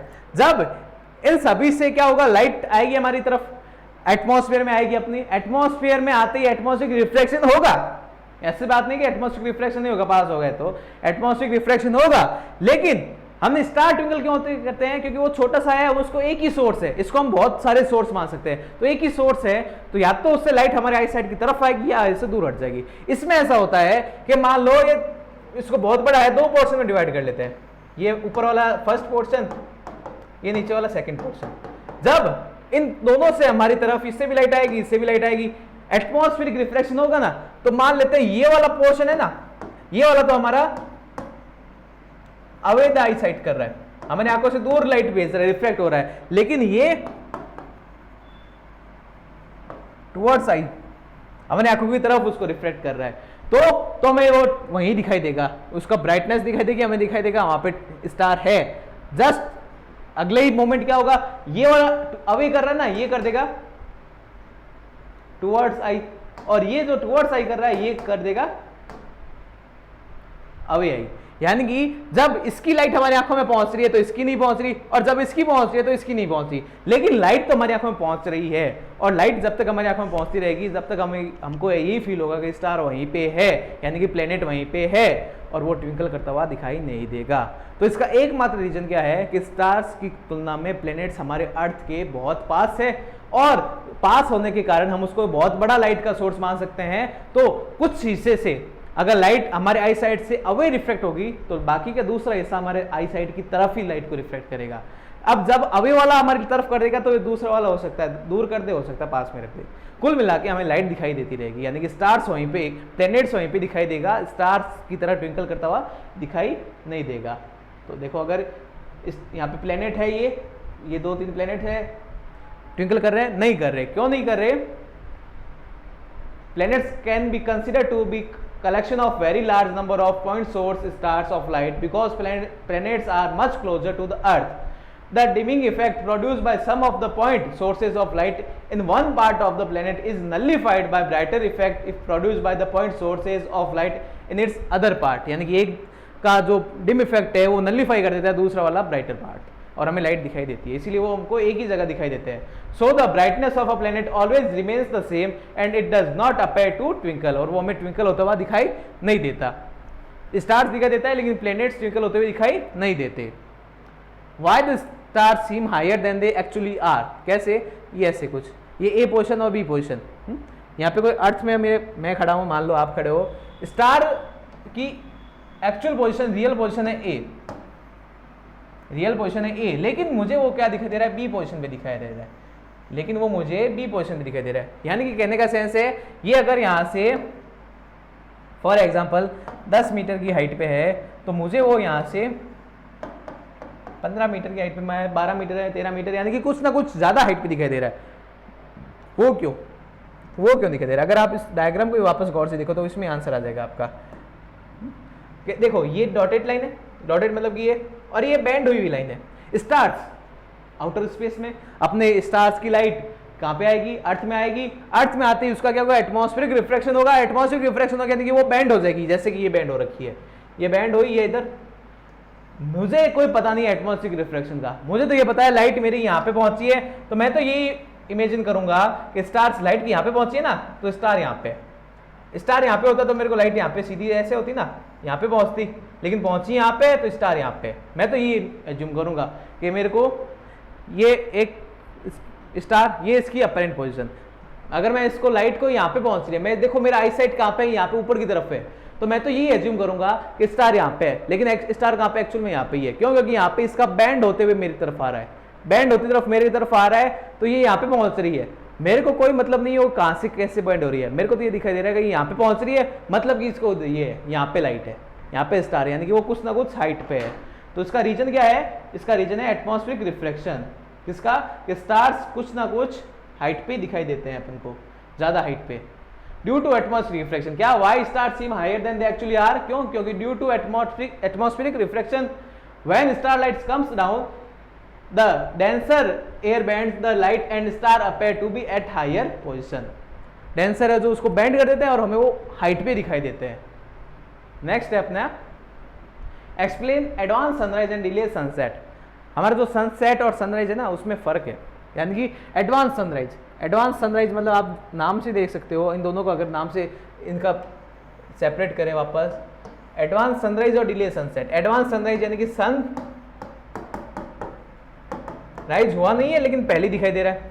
Delay sunset मतलब कि sunset हो चुका है लेकिन फिर भी वो दिखाई दे रहा है, डिले है मतलब उसमें 2-3 मिनट का। वही एडवांस सनराइज मतलब कि सनराइज नहीं हुआ लेकिन हमें वो राइज हुआ दिखाई दे गया। डिले सनसेट मतलब कि सनसेट हो चुका है लेकिन अभी भी वो हमें दिखाई दे रहा है। वो क्यों होता है? एक ही रीजन इसका, एटमॉस्फेरिक रिफ्लेक्शन। क्या है? Atmospheric reflection. अब देखो सनराइज और सनसेट कब होते हैं? हमारी जो अर्थ है ये मान लो ये अर्थ है, ये इसका ओरिजिन, अगर इसके नीचे होगा सन, ये सन अगर इसके नीचे है और एक ये ऊपर है, दोनों अलग अलग कंडीशन है, एक ही टाइम पे नहीं है। ये नीचे है ना, जब ये ओरिजिन है ना, ओरिजिन है ये, तो जब सन ओरिजिन के नीचे होता है तो हम बोलते हैं सन क्या है? सेट है, सेट हो चुका है सन। और जब सन ओरिजिन के ऊपर है तो हम क्या बोलते हैं? सन राइज हो चुका है, ऊपर आ चुका है। तभी तो होता है सन धीरे धीरे ऊपर आता है फिर वापस नीचे चला जाता है, ये वापस क्या होगा? घूम के नीचे चला जाएगा, तभी हमें नाइट हो जाएगी।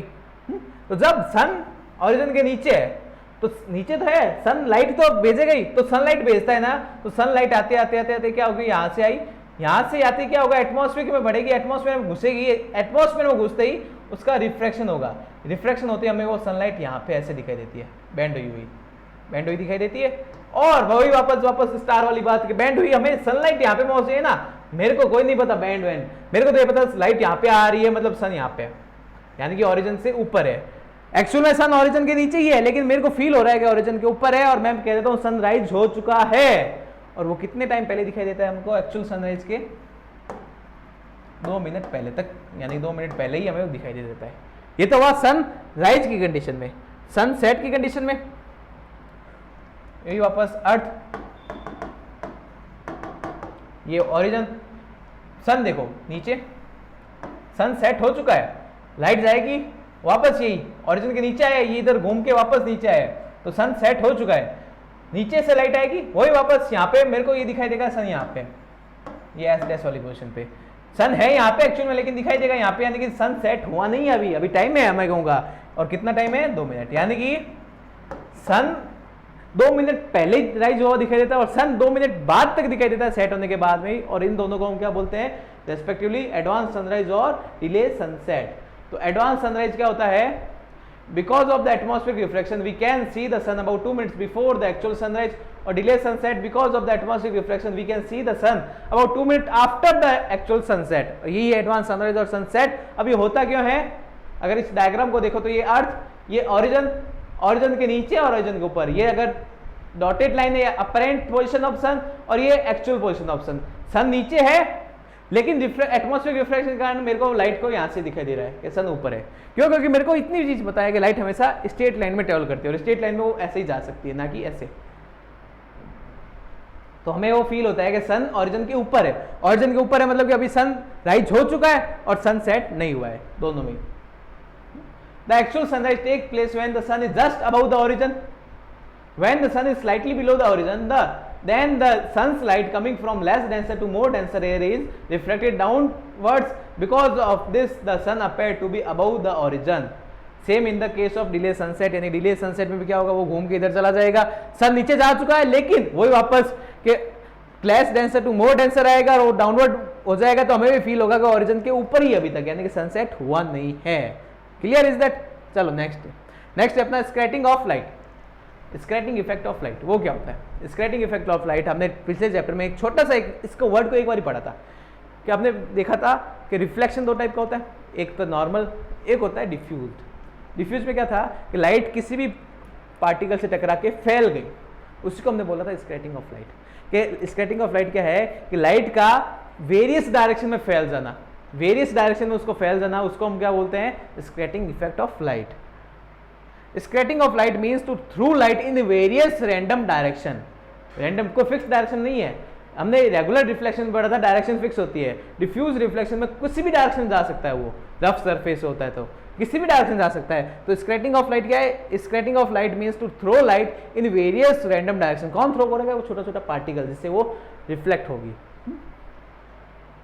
Scattering of light by air is reversely proportional to 1 upon wavelength की पावर 4।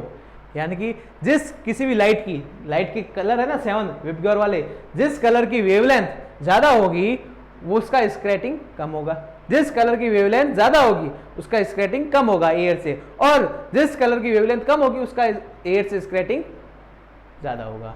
यानी कि छोटे वेवलेंथ वाले कलर ज्यादा स्क्रैट होंगे, बड़े वेवलेंथ वाले कलर कम स्क्रैट होंगे। तो कौन से कलर होंगे? लाइट ऑफ लोअर वेवलेंथ यानी कि ब्लूज में मतलब वॉयलेट भी आ गया, इंडिगो भी आ गया, ब्लू भी आ गया, are more scattered by air. And light of higher wavelength यानी कि रेड में रेड भी है, ऑरेंज भी है, येलो भी है, रेड्स है ना कि रेड, ये are less scattered by air. Tyndall effect, colour of sky, colour of sunset and sunrise, sunrise and sunset etcetera, ये क्या है? ये है effect of scattering of light. ये क्या है? Scattering effect of light. ये तीनों को इनके थ्रू पढ़ेंगे। वापस हुई जैसे हमने star twinkle, planet do not twinkle वाले एक्सप्लेन करके पढ़े थे, वो आपके एमसीक्यूज में भी आ सकते हैं, वैसे इसको भी पढ़ेंगे। आप ये भी आपके एमसीक्यू में आ सकते हैं कि what is the cause of Tyndall effect? Scattering effect of light. What is the cause of colour of sky in night, in Noon, in day? Scattering effect of light. What is the cause of colour in sunrise and sunset? Scattering effect of colour. ये भी आपके MCQs में आ सकते हैं, तो इसको detail में पढ़ते हैं हम। Explain the Tyndall effect. Tyndall effect आपने 9th क्लास में पढ़ा हुआ होगा, हम उसको वापस एक बार आपके दिमाग में रिवाइज करवा देते हैं।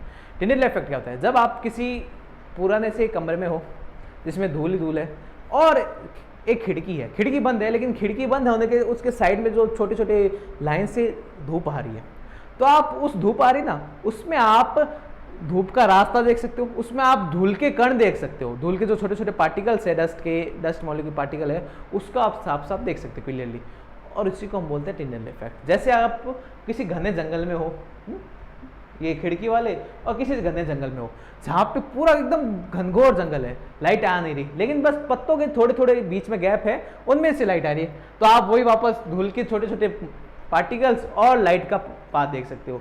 इसी को हम बोलते हैं टिंडल इफेक्ट। टिंडल क्यों? क्योंकि इसको देखने वाले साइंटिस्ट थे अपने सर टिंडल, ये इन्होंने ये बताया था, तो इनके ऑनर में इसका नाम दे दिया टिंडल इफेक्ट। ये होता है टिंडल इफेक्ट। क्या? टिंडल effect is the visible scattering effect. Scattering जो छोटे छोटे धूल के पार्टिकल है ना, वो लाइट को क्या करेंगे? स्क्रैट यानी कि फैला देंगे, और फैलाएंगे तभी तो हम देख सकते हैं। तो Tyndall effect is the visible scattering effect of light on particles path of a beam of light passing through a colloid system. Colloid system आपने पढ़ा होगा, कोलाइड सिस्टम 9th में, कोलाइड सिस्टम से बात करेंगे तभी। Like the Earth atmosphere, when a beam of sunlight enters in a dusty room through a window, then its path become visible because tiny dust particles scratch the light. When this scratched light enters our eye, we can see the path of beam of light. चाहे वो अर्थ के atmosphere में हो, चाहे वो छोटे से room में हो, जब भी कोई कोलाइडी सॉल्यूशन हो, यानी कि कोलाइडी एटमॉस्फेयर है, यानी कि उसमें छोटे छोटे पार्टिकल्स है जो उसमें घुले हुए नहीं है, उसको हम आराम से सेपरेट कर सकते हैं, वो मान लो। तो तो उसमें वो क्या करेंगे, लाइट को स्क्रैच कर देंगे, लाइट को स्क्रैच करते हमें लाइट का पाथ विजिबल हो जाएगा, और इसी इफेक्ट को हम क्या बोलते हैं, टिंडल इफेक्ट बोलते हैं। ठीक है, टिंडल इफेक्ट। नेक्स्ट है अपना why the sky is blue. अगर हम गौर से देखें तो स्काई ब्लू होता है। अभी आप सुबह सुबह उठे हो, स्काई ब्लू होता है किस टाइप से, ये स्काई ब्लू है। ये क्यों होता है ब्लू, क्यों, क्योंकि हमने पढ़ा था स्क्रैटिंग इफेक्ट में, ब्लू कलर है जो मिनिमम स्क्रैट होता है मैक्सिमम, ब्लू कलर की वेवलेंथ होती है कम, तो वो होता है मैक्सिमम स्क्रैट। मैक्सिमम स्क्रैट होते क्या हुआ, वो हमारे अर्थ के एटमॉस्फेयर में यानी कि स्काई में फैल गया। तो ऐसी सनलाइट हमारी अर्थ के एटमॉस्फेयर में घुसेगी, अपने छोटे छोटे पार्टिकल्स है, गैस के मॉलिक्यूल्स हो सकते हैं, डस्ट पार्टिकल हो सकते हैं, वो क्या करेंगे, वो सनलाइट को स्क्रैच करेंगे, और सनलाइट को स्क्रैच करते हुए जो मिनिमम वेवलेंथ है, कम वेवलेंथ के कलर है, वो ज़्यादा से ज़्यादा स्क्रैच हो जाएंगे। ज़्यादा से ज़्यादा स्क्रैच कौन सा होगा, ब्लू कलर। तो यहाँ पे भी ब्लू कलर, यहाँ पे भी ब्लू कलर फैल जाएगा, तो हमें चारों तरफ देखेंगे तो ब्लू कलर ही होगा, और वो हम कह देंगे कि स्काई क्या है, ब्लू कलर का। तो blue colour of sky is because of scattering of light, air molecules present in the atmosphere scattered the sunlight, and blue colors light scattered the most because of its short wavelength. So when we look sky scattered, blue light enters in our eye and the sun and the sky looks blue, और हमें sky कहते हैं blue दिखाई देती है। यही अगर हम स्काई को स्पेस में जाके देखें या फिर नाइट में देखें तो क्या होता है, why the sky looks dark and black from outer space. कैसे, कुछ इस टाइप से, जब आउटर स्पेस में है तो स्काई एकदम ब्लैक डार्क दिखाई दे रहा है, चाहे वो अर्थ के पास देखे चाहे वो बाहर देखे। ऐसा क्यों, क्योंकि हम अब आउटर स्पेस से देख रहे हैं, आउटर स्पेस में कोई एटमॉस्फेयर ही नहीं है, एटमॉस्फेरिक रिफ्रैक्शन के कारण, या फिर उसको स्क्रैच करने के लिए। स्क्रैच कब होगा, जब वो एटमॉस्फेयर आएगा। एटमॉस्फेयर मतलब कि वहाँ पे छोटे छोटे गैस के मॉलिक्यूल्स हो या फिर डस्ट पार्टिकल हो, तभी तो वो स्क्रैच होगा। आउटर स्पेस में ना गैस मॉलिक्यूल है ना डस्ट पार्टिकल है, तो वहाँ पे स्क्रैटिंग होगी क्या, स्क्रैटिंग ही नहीं होगी। तो स्क्रैटिंग नहीं होगी तो अलग अलग कलर फैलेंगे नहीं, तो हमें अलग अलग कलर नहीं फैले तो हमें वो कोई कलर दिखाई नहीं देगा, यानी कि हम वहाँ पे क्या बोल देंगे, वो डार्क दिखाई दे रहा है, ब्लैक दिखाई दे रहा है। तो आउटर स्पेस से क्यों दिखाई नहीं देता, colour of sky is because of scattering of light by air molecules present in the atmosphere. In outer space there is atmosphere is absent, so scratching of light not happens in outer space and sky looks dark and black from outer space instead of blue. Blue की जगह क्या दिखाई देता है, dark और black दिखाई देता है। नेक्स्ट है अपना why the sun appear red and sunrise at sunrise and sunset, यानी कि सनराइज और सनसेट दोनों ही कंडीशन में सन और सन के अराउंडिंग का वाला एरिया है वो रेड दिखाई देता है, रेडिश दिखाई देता है। वो क्यों, कुछ इस टाइप से, ये भी रेडिश दिखाई दे रहा है, चाहे वो सनसेट हो रहा है, राइज हो रहा है, वो चाहे सनसेट हो रहा है। क्यों, क्योंकि सनराइज और सनसेट के टाइम में क्या होता है कि जो व्हाइट लाइट आ रही है ना सन से, वो मैक्सिमम स्क्रैच हो चुकी होती है, वो मैक्सिमम स्क्रैच हो चुकी होती है। तो लास्ट में कौन सी बची है, लास्ट में बची अपनी हायर वेवलेंथ यानी कि रेड कलर की। अब वही उसमें कलर का बचा है तो वही हमें दिखाई देगा। कहने का सेंस क्या है कि जब सनराइज या सनसेट होती है तो the sun and the surrounding sky appear red at sunrise and sunset because at that time most of the blue colour present in sunlight has been scattered out. Scattered out हो गया, पहले ही स्क्रैटेड हो गया, पहले ही वो फैल गया, तो उसमें रेड ही बची है तो हमें वो रेड ही दिखाई देगा। Out and away from our line of sight and leaving behind mainly red color in the direct sunlight that reaches our eye। और वही रेड ही बचा है तो हमें आंखों में भी रेड ही पहुंचेगा और हमें वो सन हो चाहे सन का आसपास का एरिया वो रेडिश ही दिखाई देगा। Because at the time of sun rise and sunset the sun is at origin and sun light travels long distance to reach us. ये मेनली स्क्रैच क्यों हो जाते हैं, क्योंकि जब सन सेट की कंडीशन का हो चाहे सन राइज की कंडीशन का हो, जब सन सेट होने वाला है या सन राइज होने वाला है तब वो ओरिजिन पे होता है, और ओरिजिन पे होता है तो मतलब कि सनलाइट को हमारे तक पहुंचने में ज़्यादा डिस्टेंस ट्रेवल करनी पड़ती है, और ज़्यादा डिस्टेंस ट्रेवल करनी पड़ती है तो होते हो धीरे धीरे धीरे होते होते उसके मेनली सारे कलर स्क्रैटेड हो चुके होते हैं, यानी कि पहले ही दूसरी डायरेक्शन में फैल गए होते हैं, लास्ट में रेडिश कलर ही बचते हैं और रेडिश कलर ही लास्ट में स्क्रैच होकर हमारी आंखों में पहुँचते हैं और हमें वो रेड दिखाई देता है। अब नेक्स्ट है अपना at the noon the sun appear white. हमने यहाँ कहा कि सनराइज और सनसेट में तो रेड दिखाई देता है, यहाँ पे नून में वो व्हाइट दिखाई देता है। क्यों, क्योंकि नून में वो हमारे जस्ट अबव होता है, एकदम पूरा ऊपर ही रहता है नून में। ऐसे ही सनराइज सनसेट तो हम ठीक सामने देखते हैं या ठीक पीछे इधर उधर देखते हैं, नून में क्या होता है वो एकदम ऊपर रहता है, एकदम ऊपर रहता है, मतलब कि लाइट को, सन की लाइट को ट्रेवल कम करना पड़ता है कंपेरेटिवली, और कम ट्रेवल करना पड़ता है तो सन की लाइट में जो सारे कलर्स होते हैं वो मेनली सारे के सारे राइट रेशियो में रहते हैं, यानी कि जो रेशियो व्हाइट कलर के लिए रहता है वही रेशियो में रहता है। स्क्रैटिंग इफेक्ट वहाँ पे मिनिमम होता है और हमें वो व्हाइट लाइट ही दिखाई देती है। तो कैसे व्हाइट ऐसे दिखाई देता है, ये सन आप गौर से देखो तो सराउंडिंग है ब्लू, सन है अपना व्हाइट, तो वो क्यों दिखाई देता है? In the time of noon the sun is at overhead in the sky, एकदम ठीक ऊपर, and sunlight travels a relative shorter distance through the atmosphere to reach us, and this light has almost all of its component colour in right proportion, so the sun appear white to us. Right proportion, same ratio, सही ratio में रहते हैं तो वो हमें white ही दिखाई देता है, ना कि कोई ब्लू, ना रेड, ना कोई डार्क। नेक्स्ट अपना explain the experiment of the scattering of light. Experiment है, अगर हम एक्सपेरिमेंट कैसे करें कि कोई एक क्वालिटी सॉल्यूशन बना ले, एक ट्रांसपेरेंट टब ले या ट्रांसपेरेंट कोई भी भगोना और ले, उसमें हम क्वालिटी सॉल्यूशन बना ले, क्वालिटी सॉल्यूशन बना लिया, फिर एक साइड में अपने लाइट सोर्स हम मान लेते, टॉर्च ले ले, टॉर्च से उसको लाइट को पास करवाए। कैसे? कुछ इस टाइप से कि अगर ये कुछ ट्रांसपेरेंट बीकर वगैरह है जिसमें क्वालिटी सॉल्यूशन है और एक साइड में टॉर्च ली हुई है, तो अगर हम इसको गौर से देखें, अगर हम इसको गौर से देखें तो आसपास का जो एरिया है ना, जो इस लाइट के ऊपर का एरिया है, ये वाला, ये तो थोड़ा सा ब्लूइश दिखाई दे रहा है और ये वाला थोड़ा सा रेडिश दिखाई दे रहा है। अगर हम गौर से देखें तो ये देखो, ये वाला, ये इस साइड वाला रेडिश दिखाई दे रहा है। क्यों? क्योंकि यहाँ पे लाइट का स्क्रैटिंग हो रहा है, छोटे छोटे कम वेवलेंथ वाले पहले ही स्क्रैट हो रहे हैं, यानी कि ब्लू कलर यहाँ पे स्क्रैट हो गया, और लास्ट में कौन सा बचा? रेड कलर, तो लास्ट में वो रेड कलर दिखाई दे रहा है। जैसा कि हमें इसका ही दिखाते हैं ब्लू, और सनसेट की तरफ सन और उसका अराउंडिंग का एरिया दिखाता है रेड। इस वजह से ये कि स्काई तो हो गया ब्लू, लेकिन बाकी का सन है वो है रेडिश।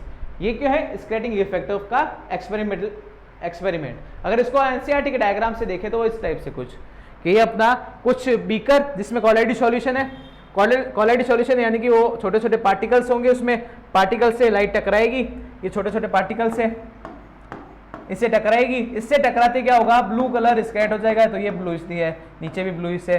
यहाँ से लाइट का सोर्स है जिसे पैरेलल लाइंस जा रही है, पैरेलल लाइट रेज जा रही है, बीकर में आ रही है, ये ब्लूइश कलर हो गया, ये ब्लूइश कलर यहाँ से वापस इसको एक जगह पे फोकस कर रहे हैं। एक जगह पे फोकस करते क्या होगा कि हमें रेडिश कलर दिखाई देगा, इसकी तरह कि रेडिश कलर दिखाई दे, रेडिश कलर, यानी कि जितनी ज़्यादा डिस्टेंस ट्रेवल करेगी लाइट उतने ज़्यादा उसका स्क्रैटिंग इफेक्ट होता जाएगा। यानी कि पहले ब्लूइश कलर स्क्रैट हो गए, लास्ट में हुआ रेड कलर, तो रेड कलर लास्ट में हुआ, यही तो होता है स्क्रैटिंग इफेक्ट। यही तो हमने पढ़ा था कि सनराइज और सनसेट में वो रेड क्यों दिखाई देते हैं, क्योंकि वो उसको सनलाइट को ज़्यादा डिस्टेंस ट्रेवल करनी पड़ती है और ब्लू पहले ही स्क्रैट हो गए साइड में चला जाता है और हमें वो रेड ही दिखाई देता है, जस्ट इसी की तरह। अब नेक्स्ट क्वेश्चन अपना, why the danger signal lights red in colour. Danger के जो भी आपने सिग्नल्स देखे होंगे वो रेड कलर में क्यों होते हैं? क्योंकि वो मिनिमम स्क्रैट होते हैं और हमें वो दूर से ही दिखाई दे जाते हैं, और डेंजर जितना दूर से दिखाई देगा हमें उतना ही अच्छा है। तो रेड कलर के होते हैं, danger signal lights are red in colour because of red colour scattered minimum and can seen from far distance also. दूर से दिखाई देंगे तो हमें वो पहले से ही साइड में हो जाएंगे, भाई आगे नहीं जाएंगे, डेंजर है। तो ये अपना था the human I and the colourful world in one shot. तो इसी की तरह पढ़ते रहिए, बढ़ते रहिए ऑन लक्ष्यांश एजुकेशन।